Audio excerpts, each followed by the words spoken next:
Yeah, so all of it's important, right? Itu Yes. juga penting banget. Cardiovascular, cardiopulmonary exercise itu penting banget. Kalau bisa yang well-rounded. Dan kita juga tahu itu ada beberapa tipe olahraga yang membantu dengan gejala spesifik di menopause. Oke.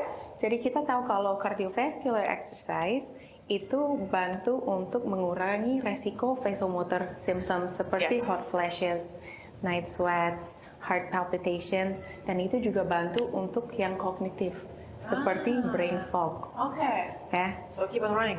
I see you out there. yeah. So running is important.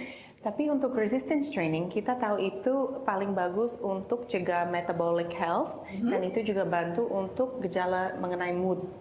Okay. For the mood changes.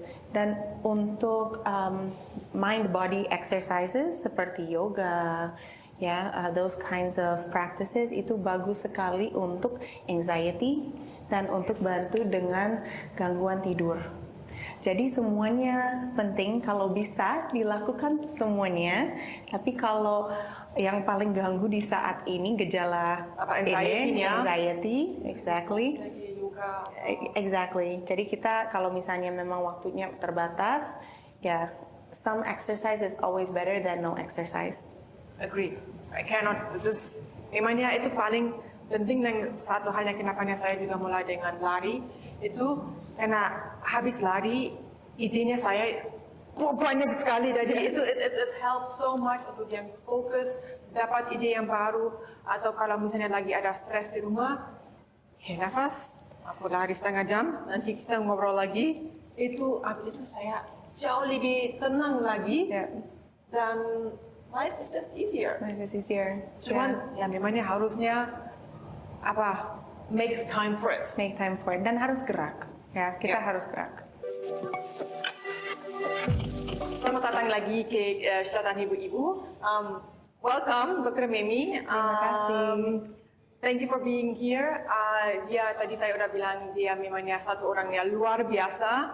A doctor, a mother, punya kliniknya sendiri. Tapi mungkin kalian bisa ceritanya sendiri dengan latar belakangnya gimana and what do you do? Sure, dengan senang hati. Oke, salam kenal semuanya. Nama saya Dr. Meryl J. Coleman, panggilannya Mimi, dan saya sangat-sangat senang dan bersyukur bisa ngobrol hari ini dengan Dr. Nani. Saya klarifikasi sedikit, saya memang orang Indonesia, lulusan dari UPH, dan saya juga ada sertifikasi di Public Health itu dari Johns Hopkins School of Public Health in Baltimore, Maryland. Saya sudah di Indonesia cukup lama, 16 tahun sekarang dan sudah menjadi WNI juga, dan punya praktek yang fokus di pencegahan. Pencegahan, it's really a wonderful field to be in karena kebanyakan pasien saya memang sehat. Tadi puji Tuhan, saya memang ada fokus yang sangat menyenangkan karena pasien saya sehat dan job saya untuk bertahankan masa sehatnya. Jadi gitu. lebih prevensi daripada kasih obat-obatan buat bikin sakitnya sembuh. Betul. Okay, Betul. That's so cool. Yeah, thank you. And salah satu bagian dari pencegahan memang di hormone health. Dan itu yang kita mau explore lebih dalam hari ini. Mungkin dari perspektifnya dokter, sebetulnya apa itu menopause? Karena banyak kan kita bacanya di cerita itu, saya sudah masuk menopause. Itu kalau saya baca dengan pengetahuan saya dari kedokteran, sangat berbeda apanya saya ketemu di social media atau di news juga kan. Mungkin bisa bantunya untuk yang lagi nonton atau dengar podcastnya ini, apanya itu menopause? Jadi menopause sebenarnya ada dua definisi ya, definisi yang lama dan definisi yang sekarang memang lagi disebarin di social media dan juga di dunia kesehatan. Jadi awalnya kita tahunya menopause itu kalau natural atau spontaneous menopause itu satu kondisi yang semua wanita akan mengalami. begitu ovarium sudah tidak ada ya, premature ovarian failure atau primary ovarian insufficiency. Jadi itu ovarium kita sudah enggak berfungsi, tidak ada telur lagi. Yes, that's right. Dan itu memang diagnosis yang harus dibikin retrospectively karena harus 12 bulan berturut-turut tanpa ada siklus menstruasi. Tetapi sekarang kita tahu itu menopause jauh lebih profound dibanding cuma masa fertilitas.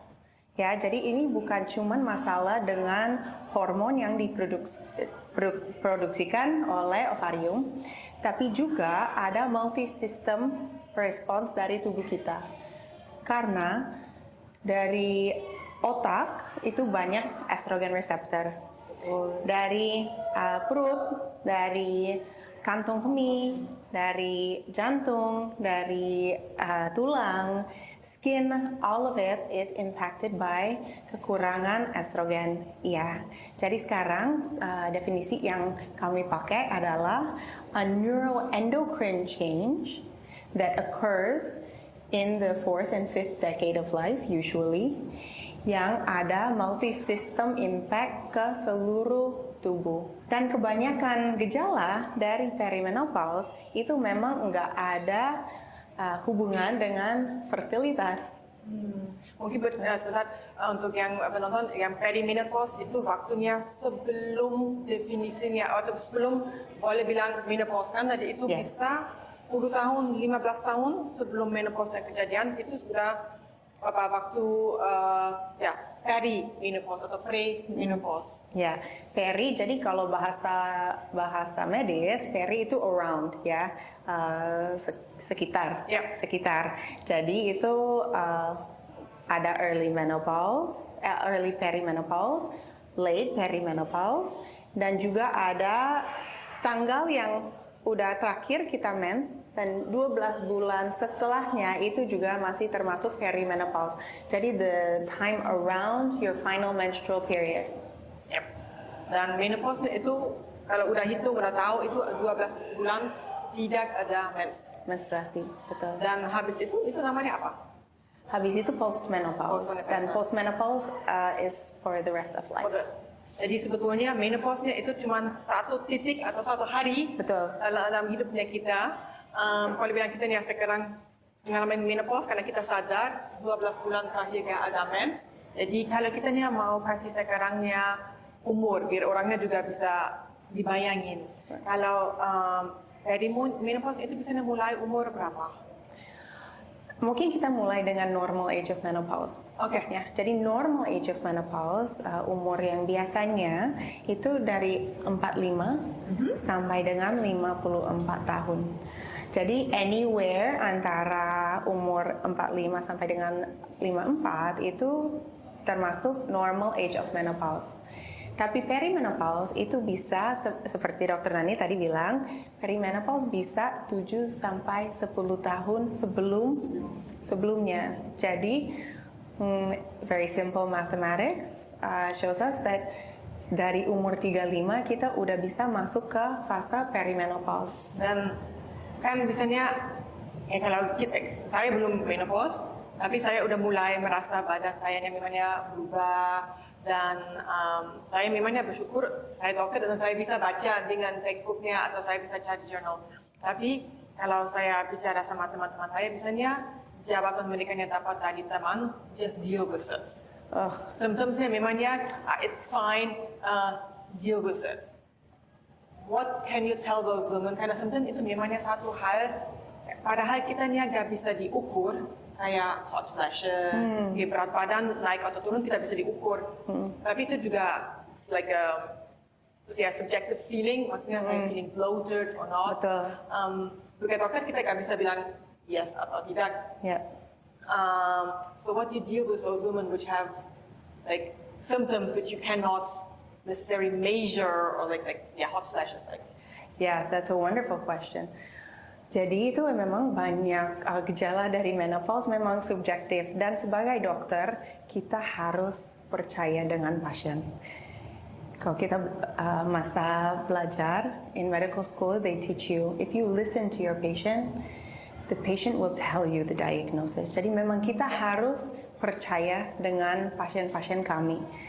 Dan memang ada banyak symptoms, banyak gejala yang patognomik dengan menopause, yaitu yang textbook hot flashes, night sweats, heart palpitations. Sekarang kita juga tahu itu ada disruptive mood changes, jadi gangguan mood, bisa depresi juga bisa, dan sering sekali anxiety, ya, cemas, gangguan tidur. Itu satu yang aku sering sekali dengar. Jadi dulu nggak ada masalah dengan tidur, sekarang mungkin bisa jatuh tidur, tapi bangun jam 2, jam 3 dan susah sekali untuk tidur lagi. Dan kadang-kadang karena ada hot flash, night sweats, tapi kadang juga nggak ada, cuman bangun, terus tiba-tiba melek gitu. Tidur lagi. Sering sekali terjadi, dan itu memang kalau kita nggak tidur dengan enak, itu ganggu semuanya, ya kan? Jadi stresnya tambah banyak. Apalagi vaginal atrophy, ya. We used to call it vaginal atrophy. Now it's called the genitourinary syndrome of menopause, yaitu vagina jadi kering. Oke, mungkin ulang lagi katanya apa? Genitourinary syndrome of menopause, GSM, dan itu vaginanya kering, discomfort, dyspareunia kalau misalnya lagi berhubungan dengan partner, ya itu juga tidak nyaman. Ya, kemudian bisa disertai incontinence, recurrent urinary tract infections, ISK yang berulang, vaginal thrush, dan lain-lain. Itu untuk acute manifestations. And itu yang memang harus ditangani. Kalau pasien datang dengan keluhan seperti itu, memang kita sebagai dokter memang harus dengerin mereka, percaya, dan harus kasih solusi. Mau hormonal atau non hormonal, kita memang harus kasih yang terbaik buat pasien. Dan tadi udah bilang yang apa, salah tidur atau susah tidur itu apa masalah yang paling sering munculnya di praktiknya dokter ini.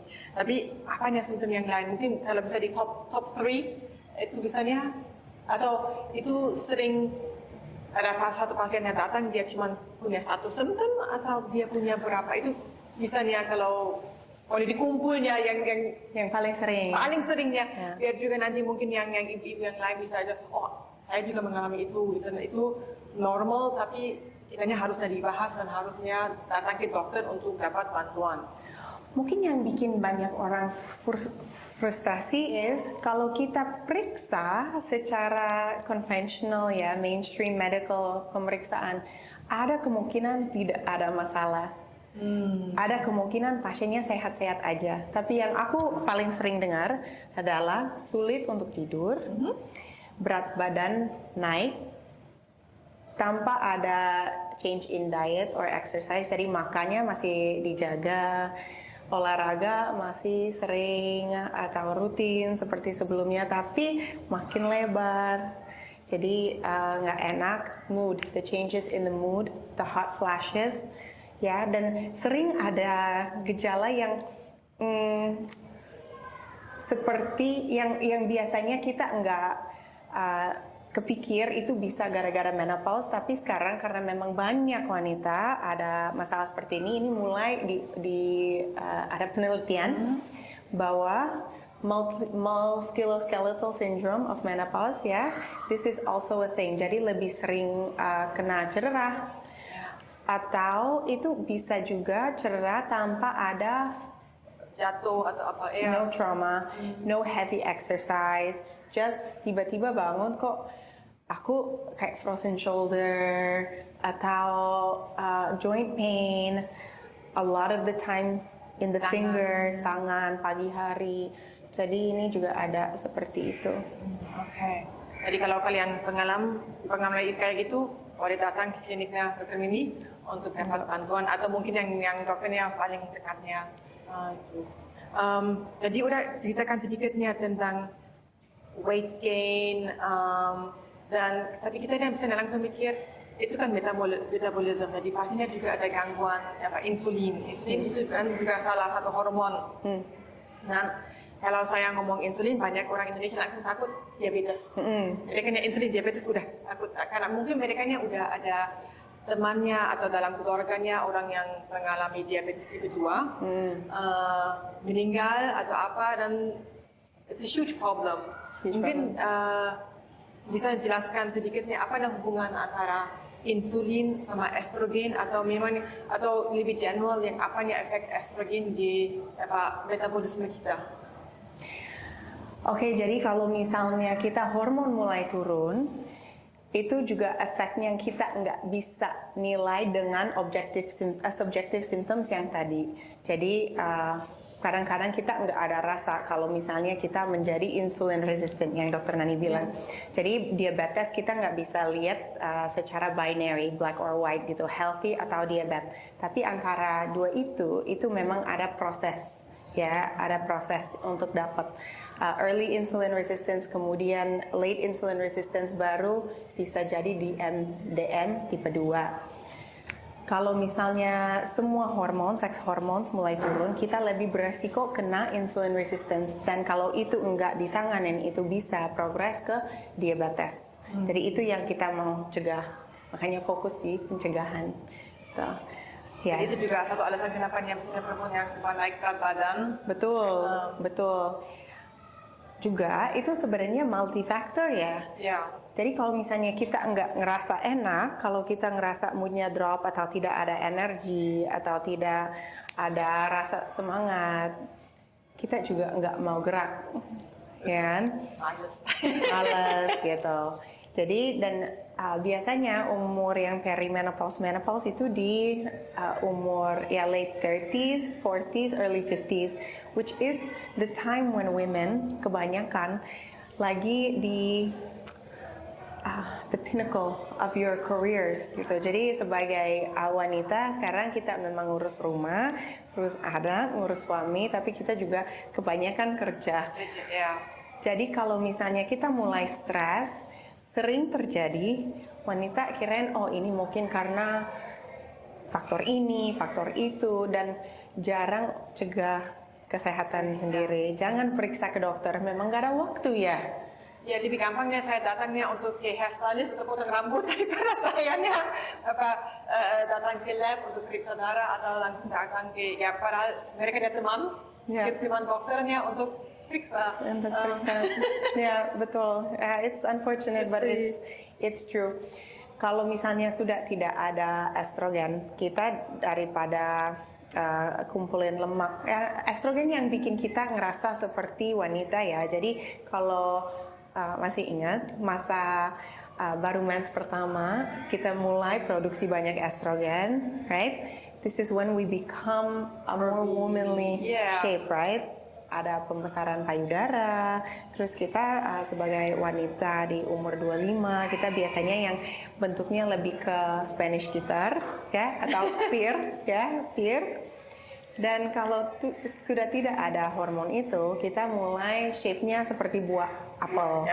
Ya, jadi kita simpan lemak di abdomen.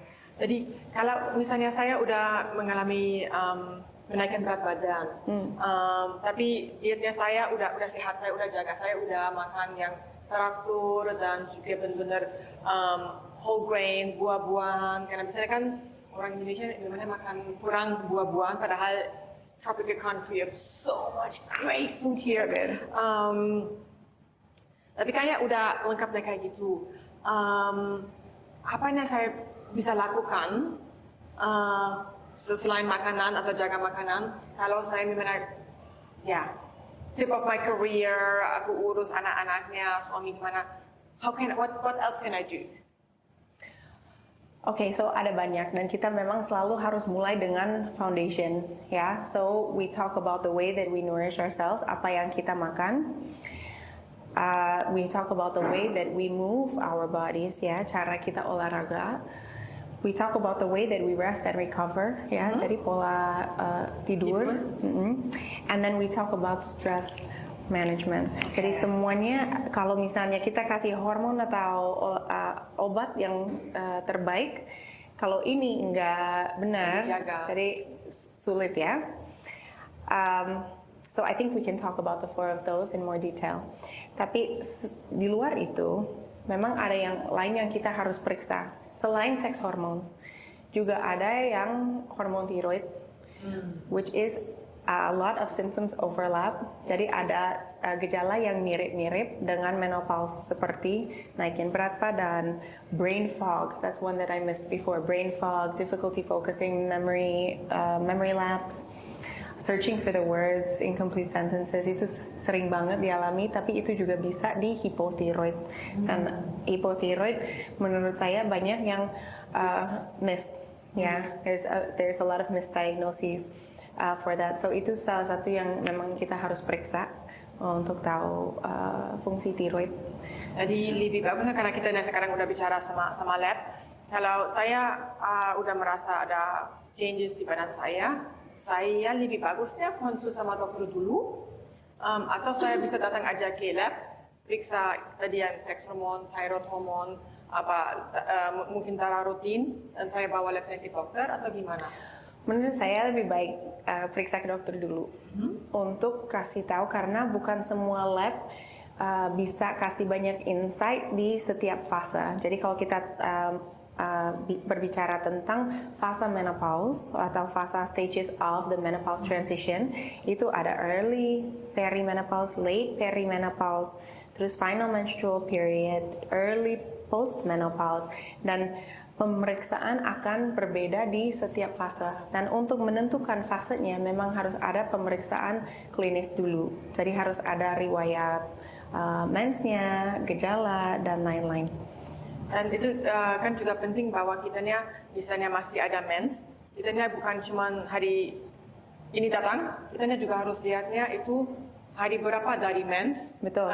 Karena itu nanti juga bisa sangat pengaruhnya ke hasilnya, karena estrogen programs kan juga memangnya naik turun di dalam siklus mensnya yang biasa. Betul, di premenstrual naik turun, di perimenopause juga itu naik turun. Jadi kita memang harus tahu terakhir mensnya kapan, mensnya masih teratur. Kalau misalnya mulai tidak teratur, kurang dari 7 minggu bedanya di durasi siklus, atau udah 60 hari lebih, atau sudah lama tidak menstruasi. Jadi itu pemeriksanya beda-beda. Jadi selalu konsultasi sama dokter dulu, baru datang ke labnya untuk nanti dapat hasilnya yang paling optimal. Yes. Mungkin saya mau baliknya sedikit tadi, karena sering pasiennya datang dan kan mungkin juga merasa aneh kalau saya datang ke dokter dan misalnya di beberapa bahasa medis kan keluhan utama. Selalu nanya apa yang keluhan utama. Kan misalnya kalau anaknya demam jelasnya keluhan utama. Padahal diagnosisnya mungkin tidak ada hubungan sama demam, tapi alasan kenapa kita bawa anak-anaknya demam. Nah, kalau kita sekarang menopause, kalau saya datang ke dokter, dok saya ya kadang-kadang katanya gak dapat. Itu we feel weird saying that out loud satunya, dan juga mungkin juga kita takut banyak dokter yang memang nanti tidur aja, pulang minum teh udah. What can we do as women biar nanti kita ketemu dokternya percaya kita and takes us serious with those problems yang nggak bisa diukur. Maksudnya kan susahnya kalau saya bilang saya berapa hari yang terakhir nggak bisa tidur. So what? Ya mungkin banyak kepikiran. Ya kan selalu kan pikiran yang dia nggak bisa tahu quality of sleep sayanya seperti apa. Betul. Yang paling membantu kita sebagai dokter dan pasien sebagai orang yang memang harus kadang-kadang advocate for yourself gitu.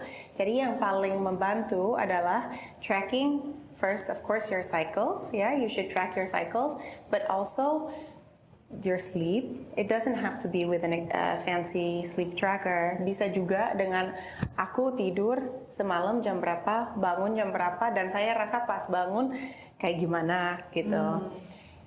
you can also track other things like your mood relative to your cycle. Jadi aku berapa hari sebelum mens memang nggak sabar dengan anak saya. Aku sering marah-marah nggak jelas gitu. Atau dengan yang lain yang tadi kita omong mengenai libido, mengenai vasomotor symptoms itu penting. Berapa kali hot flash itu tahan berapa lama, dan sebelum hot flash ada trigger? Lagi apain, lagi makan, minum apa? Makan yang pedas, atau minum kopi, atau minum alkohol. Jadi semua lebih banyak info yang dokter terima, dia lebih gampang untuk bantu dengan next steps yang appropriate, yang sesuai. Jadi kalau saya nanti bikin kayak mood calendar, dan itu dengan kertasnya doang, sebetulnya udah sangat membantu. Benar, Okay. itu sangat membantu. Ya, kadang-kadang kita memang harus advocate for ourselves as women. As women, we have to advocate for ourselves karena menopause, apalagi ya masa perimenopause itu banyak banget gejala. Jadi keluhan utama biasanya ya bisa 10 lebih. Gitu. Tapi begitu kita kasih tahu keluhan seperti yang tadi, kalau you bawa anak ke dokter bilang keluhannya demam, you tahu demamnya berapa hari. Ya. Demamnya biasanya di malam hari atau terus-terusan disertai keluhan yang gejala yang lain gitu. Jadi kita selalu siap buat anak kita ya, tapi untuk diri sendiri kadang-kadang kita kurang.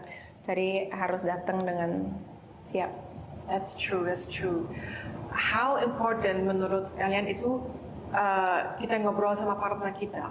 Karena kitanya memangnya udah tahu, mungkin badan saya berubah, mungkin pasangan juga merasa ada sedikit perubahan karena kita sering marah sama dia. Tapi kan kitanya kadang-kadang juga susah untuk cari kata-katanya untuk hey sayang aku lagi kayak gini kan. Kalau untungnya saya sangat beruntung karena suami saya juga dokter, dia tahu, dan kayak saya wah saya bener tidurnya lagi enak, dia pasti gak bilang coba aja ganti bantal atau apa. But kalau orang yang bukan dokter kan lebih susah untuk cari ngobrolnya sama partnernya. Mungkin ada tipsnya atau gimana as a woman you can approach that conversation?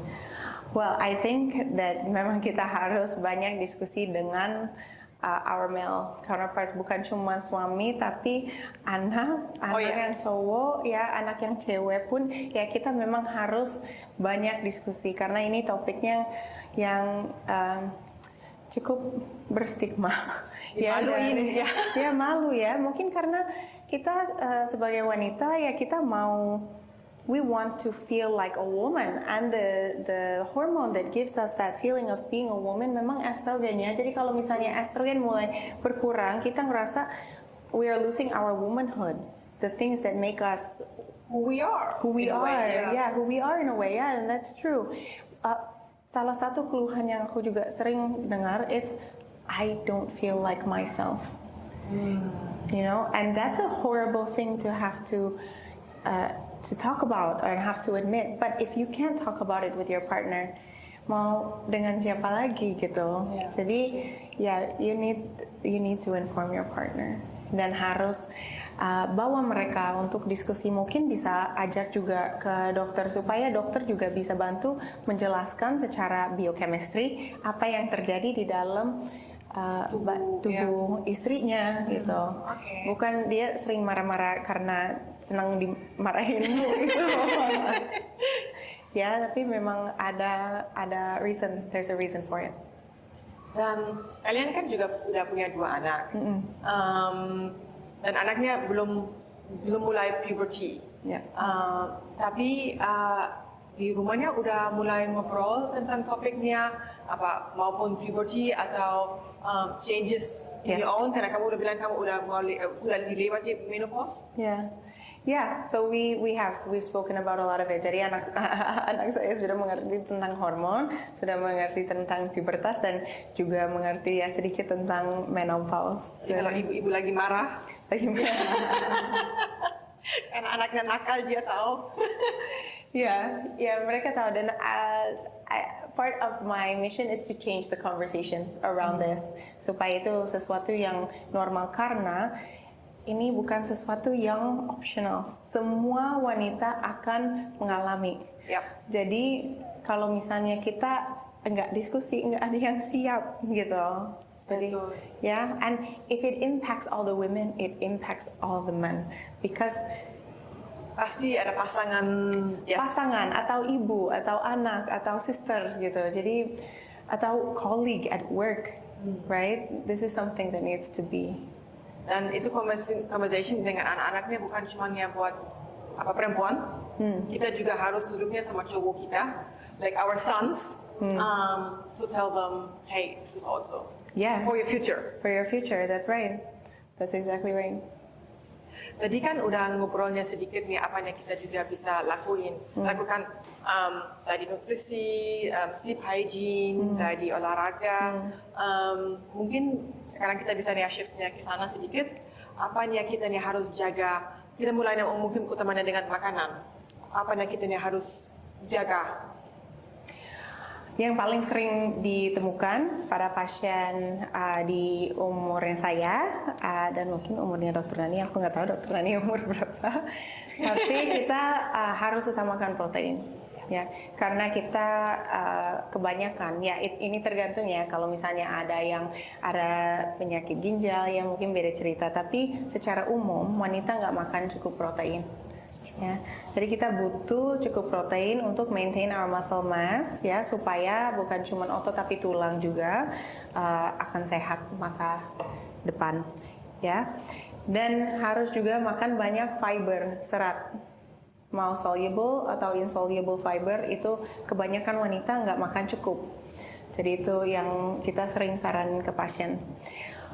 Untuk yang lain, untuk yang macro and micronutrition itu sebaiknya dapat dari makanan semungkin bisa, tapi kalau misalnya memang ada kekurangan, kita selalu advise untuk take some supplements to support, not to replace but to support. To support. The Jadi diet. utamanya selalu ambil makanan, baru keduanya Suplemen kalau ada supplements kekurangan. yang kalau perlunya. Jadi kan udah bilang sedikitnya dengan protein. Kalau saya ngobrol sama pasiennya saya, oh ya saya makan soto, kan udah ada sedikit ayam. Padahal itu kan cuma berapa gram. Yeah. Kalau saya untuk satu hari harus makannya berapa protein? Bisa kasih contohnya kira-kiranya dalam mungkin porsi ayam atau yogurt atau apa? Kita biasanya, bukan selalu, tapi biasanya saran pasien kita untuk makan 2 gram protein per kilogram berat badan per hari. Memang it's quite ambitious, tapi goalsnya seperti itu, untuk maintain dan untuk build muscle mass. Jadi contohnya ada perempuan mungkin dia lebih ringan 50 kilo, kira-kira begitu, dikalikan 2, artinya 100 gram protein, bukan makanan. Per hari, betul. Jadi bukan cuma yang 100 gram ayam, karena itu bukan 100 gram ayam sama dengan 100 gram protein. Itu harus juga lebih kurang, tapi harusnya cukup. Jadi nanti bisa cari online gimana kira-kira. Kalau boleh mungkin kita bisa masukin slide. Aku ada satu slide untuk supaya yang lagi nonton ada bayangan berapa gram protein per berapa gram makanan gitu untuk chicken, egg white, tofu untuk yang vegetarian. Jadi kita bisa ada bayangan harus makan berapa untuk dapat 30 gram. Kalau misalnya tadi goalsnya 100 gram, ya 30 gram 3 kali sehari plus mungkin satu snack dengan 10 gram protein. Ya, seperti itu. Kalau boleh kita masukin data itu ya. Masukinnya. Jadi kita harus jagain protein, seratnya, jadi maksudnya sayur, buah-buahnya. Dan yang lanjutnya dengan sleep. Sleep hygiene itu penting. Sleep hygiene-nya itu sebetulnya apa? Kan hygiene kita belajar hygiene itu cuci tangan, bukannya kita bersihin tempat tidur itu juga penting, tapi apanya itu sleep hygiene? Sleep hygiene itu banyak dan dengan senang hati aku juga mau masukin slide seperti apa tips yang biasanya saya berikan ke pasien kita. Tapi salah satu kita harus ada wind down routine. Oke, sebaiknya kita nggak masukin HP atau TV ke kamar. Ya. Kemudian kamar kalau bisa harus dingin. Ya. Dan ada banyak sih, ada banyak. Kalau bisa kita tidurnya lebih cepat, bangunnya lebih pagi. Kalau bisa, memang ada orang yang nggak bisa karena ada shift work, kerja malam. Tapi kalau misalnya kita kerja jam kantor biasa, sebaiknya kita we rise and we set with the sun gitu. Yes. Jadi yang baru mulai go to bed at midnight itu sebenarnya nggak sehat. Betul. Ya. Dan juga mungkin kita bisanya Monday to Friday kita ikut jadwalnya ketat karena kita mau bangun paginya buat berangkat ke kantor, Sabtu Minggu hancur Ya. Terus nanti susahnya Senin lagi untuk bangun. Jadi lebih bagusnya 7 days a week maupun Senin atau Minggu atau Rabu Jumat kita selalu tidur jam yang sama, terus bangunin jam yang juga sama. Iya, that's absolutely right. Ya, dan kalau kita ke kamar itu tujuannya untuk tidur. Jadi kita ke kamar, kita lie down in bed, kita tidur. Kita harus train our body that the bed is a place to sleep, not a place to play, not a place to nonton TV. No. You can do it on the sofa. Oke, jadi kita makanan udah, tidur udah. Olahraga. So, aku juga bersyukur karena suami saya memang expert di bidang olahraga. So aku banyak belajar dari beliau. Kalau wanita, dari waktu aku masih kuliah, aku selalu dikasih tahu kalau wanita itu lebih baik kardio. Jadi kita lari itu penting. Kita sepedaan, kita goes gitu. We have to burn a lot of calories. But the truth is, kita memang juga harus angkat beban. Resistance training itu sangat-sangat penting sebagai wanita. Mungkin lebih penting untuk wanita dibanding cowok, ya kan? Karena kita lebih beresiko untuk osteoporosis. Jadi kita butuh massa otot yang besar, muscle reserve yang cukup, gitu. Ya, jadi itu juga bagus bukan untuk musculoskeletal health, tapi juga penting untuk metabolic health. Itu cegah against metabolic disease seperti diabetes. Dokter Nani udah tahu banget mengenai diabetes. Jadi the biggest utilizer yang paling banyak kepake gula di badan kita adalah otot. Ya, jadi kalau kita ada banyak otot, bisa disimpan sebagai glycogen stores ya buat energi. Kalau nggak ada banyak otot, itu gulanya setelah makan itu main aja di aliran darah, which is bahaya. Ya, bagus. Dan kita sekarang lari gampang, kita bisa buka pintu keluar lari. Tapi resistance training, kalau saya juga sendiri jujur, kalau ke gym, saya lihat semua yang cowok, I'm intimidated. Yes. Karena saya belum pernah belajar sama alatnya. What can I do?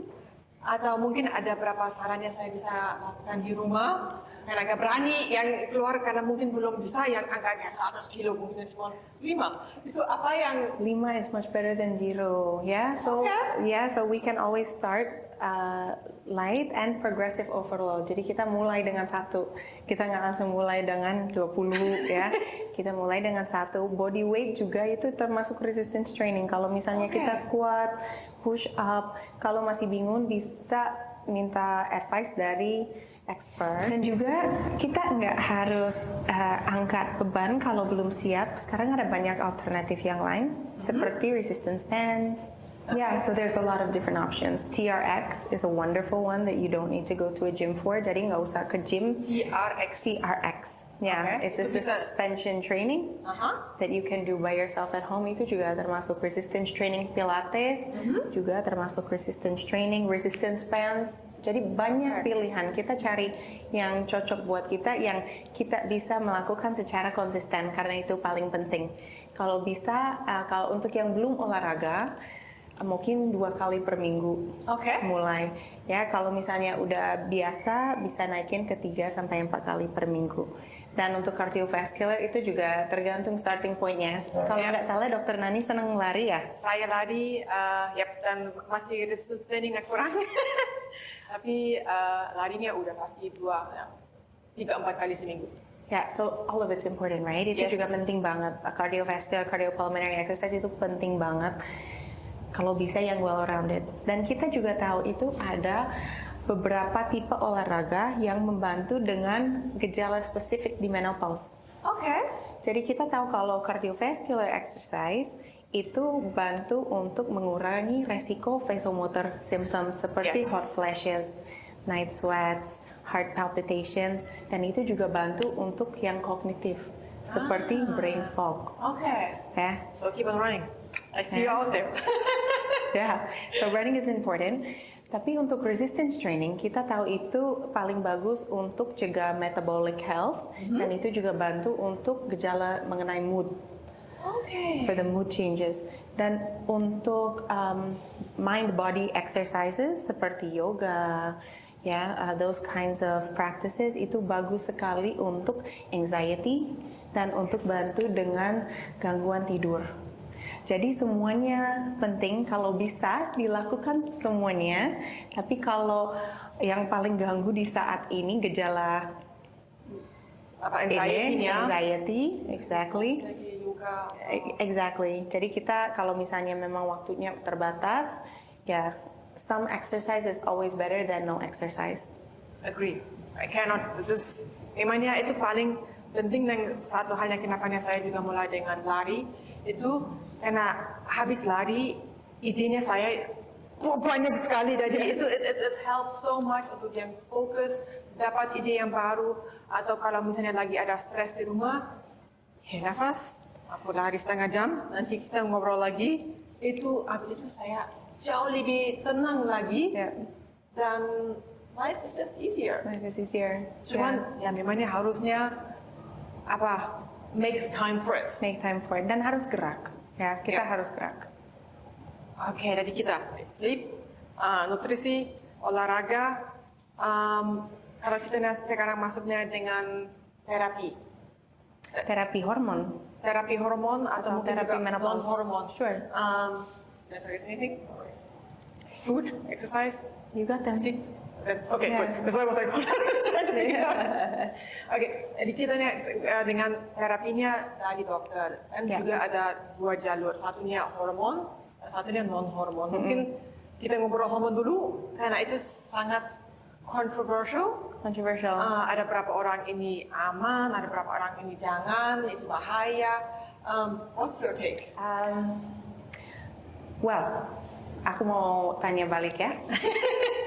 Kalau misalnya ada pasien yang datang dengan keluhan susah fokus, susah nurunin berat badan, mungkin ada brain fog, ya, maybe sering ngerasa dingin, capek, walaupun sudah bisa tidur, dan kita periksa fungsi tiroid dan ternyata ada hipotiroid. Jadi tiroid hormon yang diproduksi kurang. Terapi utama yang akan diresepin thyroid hormone. Yep. Yes. Kalau misalnya ada pasien yang datang dengan diabetes, dia sudah tidak produksi insulin, ya. Apa terapi yang paling tepat yang kita bisa resepin? Insulin. Insulin. Very good. One more. Okay. Pop quiz. Kalau cowok datang dengan keluhan kekurangan energi, kekurangan libido, mental health issues, jadi drop in mood, depresi, dan seperti itu. Dan kita periksa memang kadar testosteronnya kurang, hipogonadism, kita akan kasih obat testosteron. Oke, sekarang lulus 100%. Tapi masih ada satu pertanyaan bonus question. Dan it's your question to me. Kalau pasien datang dengan keluhan kekurangan estrogen, dan kita ada hot flashes, kita ada poor sleep, kita ada vaginal atrophy, nyeri saat berhubungan dengan pak suami. Kalau misalnya pasien datang dengan semua gejala seperti itu, which is kekurangan estrogen, terapi utamanya apa? That's the question, right? And most women are prescribed an antidepressant. Itunya saya benar-benar bingung karena memangnya karena saya juga baca yang semua literatur, kalau yang pas masih perimenopause dikasih estrogen gak ada masalah. Kalau kita kasih yang the pill, gak ada masalah kan itu juga ada estrogennya. Tapi why do we stop? Why are we scared? Dan kita kasih antidepresan. Padahal itu indikasinya memangnya ada, tapi it's not the cure. Yeah, it's not that's right. the cause. That's exactly right. If we are not producing estrogen, kalau kita sudah tidak produksi estrogen lagi, sebaiknya kita replace the hormone that is missing, which is estrogen. Yeah. And one of the biggest failures of the history of medicine is making women afraid, bikin wanita takut untuk sesuatu yang natural dari tubuh kita sendiri. There's a complicated history about it. But there was a research study that mulai di tahun 90-an dan selesai secara mendadak di awal 2002 kalau nggak salah ya, the Women's Health Initiative. And the headlines from that study yang bikin pasien dan dokter takut untuk resepin hormon lagi. Jadi waktu zaman nenekku, dia dikasih estrogen. Okay. Tapi tiba-tiba dokternya tarik di tahun 2002, udah nggak pakai estrogen lagi, dikasih antidepresan. And that was the story for most of the women in the world. Dulu estrogen itu nomor 1 obat yang diresepin untuk women. But after 2000, it became blacklisted because ada headline yang keluar bahwa ada meningkatkan efek ke resiko kanker payudara dan trombosis, heart attack, DVT, atau stroke, which is incorrect. After further review, kalau kita lihat penelitian itu, memang yang diuji adalah wanita yang sudah postmenopause. Kita tahu estrogen itu bagus sekali untuk mencegah, tapi tidak bagus banget untuk pengobatan. Ya, jadi kalau misalnya sudah menjadi cardiovascular disease, kalau misalnya sudah terjadi kanker payudara, it's not going to help. Yes. Jadi cara penelitian, the research design was wrong, the study was wrong, the data was misinterpreted, and yang waktu itu dipakai estrogen dan progesterone yang sintetik. So not the newer generation of drugs that we have that are body identical. Sekarang yang kita punya itu sangat-sangat mirip natural hormone kami. Yes. Ya, jadi the medication is safer, okay, Yes. and we are encouraged to start earlier. Jadi mungkin untuk yang biar lebih gampang dipaham, estrogennya kan kita naik turun itu cycle-nya normal, tapi memang selalu di atas ini. Kalau nanti menopause drop, kalau udah drop dari sini, susahnya untuk dinaikin lagi. Yes. Jadi lebih bagusnya kita catch it right there, pas mulai di drop, Thank you. untuk dikasih lebih stabil. That's right. That's right. And itu memangnya modern medicine is amazing. That's amazing. So much, dan dosisnya sekarang kalau nggak salah itu juga bisa sangat personalized kan? That's right. That's exactly right. Jadi sekarang nggak one size fits all gitu, tapi kita memang bisa dikasih sesuai dengan kebutuhan pasien masing-masing. Jadi obatnya aman, kita pakai buat pencegahan, bukan untuk pengobatan, dan terapinya efektif. Tapi memang ada beberapa pasien yang hormon memang not a good fit. Ya sama seperti semua obat ya. Sama aja ya. Sama buat semua obat. Ada orang yang tidak bisa pakai. Jadi makanya sebaiknya diawasin atau diresepin oleh dokter dan dimonitoring terus. Oke, jadi kalau misalnya saya sekarangnya mau konsul sama dokternya untuk kemungkinan atau indikasinya hormon replacement terapinya, lebih bagusnya saya datang ke dokter siapa? Itu semua dokter bisa di-prescribe atau kalau di Jakarta boleh langsung ke klinik kardiologi. Tapi misalnya saya sekarangnya di Bali. Ya. Yep. Saya So, dapat siapa? kalau di sekolah kedokteran, kita dapat sedikit ilmu mengenai menopause, sedikit sekali ya. Yang lebih banyak dapat ilmu mengenai menopause itu dokter kandungan. Tapi biasanya yang women yang mengalami gejala-gejala menopause, mereka keluhan utama bukan mengenai fertilitas. Betul.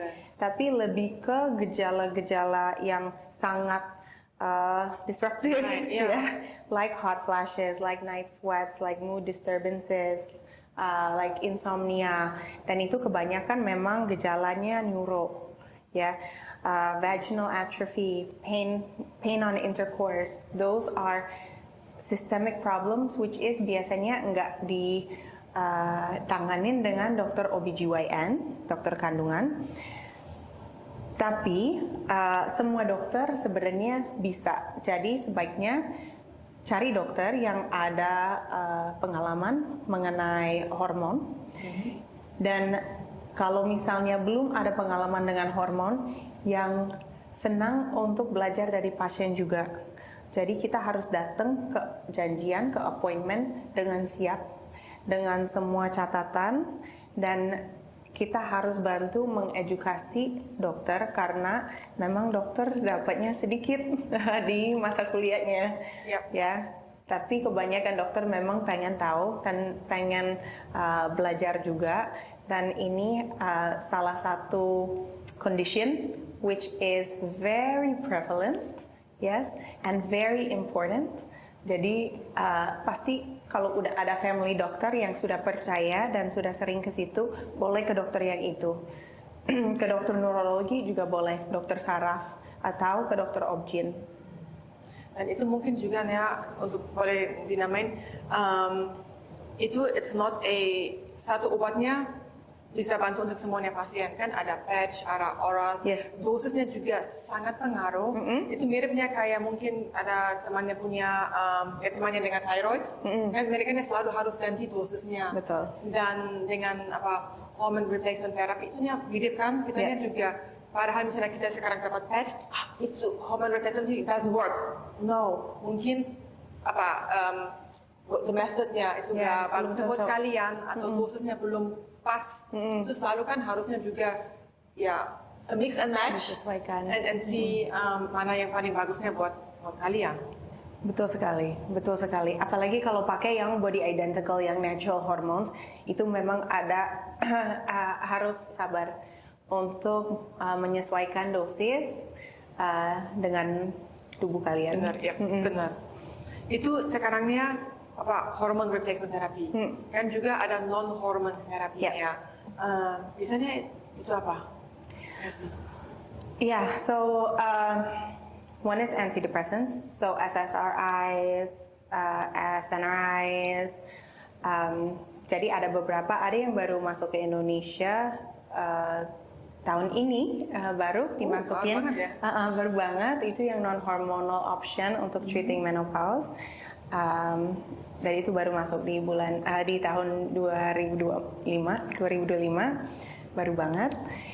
Itu juga non-hormonal option untuk wanita yang belum comfort, belum percaya, atau memang kandidat yang kurang tepat buat menopause therapy. Jadi juga ada yang cognitive behavioral therapy. Jadi ada metode yang bisa dipelajari. Dan ada beberapa suplemen seperti black cohosh, seperti soy isoflavones, dongquai. Ada beberapa yang alternative medications that have shown some efficacy to help to relieve the vasomotor symptoms. Ada some topical therapies yang bantu untuk GSM, but the first line is vaginal estrogen. Yeah. Acupuncture, there are some patients that benefit from acupuncture. Jadi harus ada diskusi dengan doktermu untuk tahu semua alternatif, semua macam pengobatan, dan cari yang tepat buat Anda. Jadi itu mungkin yang kata yang terakhir yang paling penting, cari yang tepat buat Anda karena mungkin ada satu orangnya dia bisa jaga dengan baik untuk makanan dan olahraga, tapi yang lain itu lebih bagusnya dengan hormone replacement therapy atau mungkin kombinasinya itu selalu very individualized. Yes, that's right. So mungkin untuk yang terakhir, what message can you give our viewers what they can do today untuk mungkin dua, kita dibagi dua pertanyaan. What can I do hari ini kalau saya belum menopause? Untuk siapin buat menopause. What can I do now to prepare for my menopause journey? Yeah, I think probably yang paling penting adalah banyak baca, banyak belajar. Ya, you can talk with your mom. Kalau kita tahu umur menopause ibu kita ada bayangan kita kira-kira akan menopause di umur berapa karena itu memang heritable ya. Ya, jadi there's a heritable component, memang ada faktor genetik. Bisa tanya ke mama dan bisa mulai belajar, bisa mulai tracking your menstruation. Jadi nanti kalau misalnya mulai beda, kalau misalnya rutin biasanya dan mulai beda 1-2 hari, kita udah ini ada sesuatu yang mulai berubah di tubuh aku. Yeah, so those are things that you can track. The second most important one I would say is movement. Yeah, karena kita harus mencegah dari acute manifestations yang tadi kita omongin ya, gejala-gejala acute. Tapi kami juga harus cegah untuk penyakit yang jangka panjang, chronic disease management. Ya, prevention of chronic disease itu sangat penting. Jadi kita the biggest tool at our disposal is movement.